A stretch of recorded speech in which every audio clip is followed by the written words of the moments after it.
রূপ বদলে আরো ভয়ানক হয়ে উঠছে কিলিং মেশিন খ্যাত রাসেল ভাইপার বা।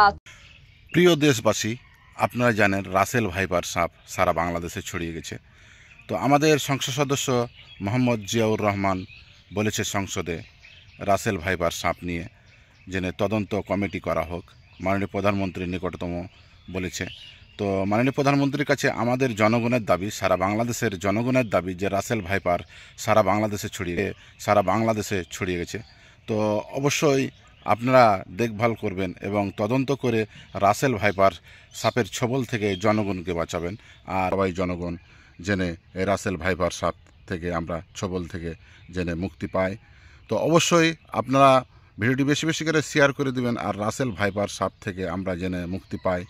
আর প্রথম স্টপ এসেছে আমাদের বর্তমানে চাপাইয়ের মধ্যে স্বপ্নপল্লী এলাকা, নাচল থানা। তো অবশ্যই আপনারা জানেন যে রাসেল ভাইপার সাপে দংশন করলে নির্ঘাত মৃত্যু ছাড়া কোনো কথা নাই। তো অবশ্যই ভিডিওটি আপনারা শেয়ার করে দিবেন আর যেন সরকার কর্তৃক যারা তদন্ত করে তিনা সাপের ছবল থেকে আমরা যেন বাঁচতে পারি। এ বলে আমি শেষ করছি। আসসালামু আলাইকুম।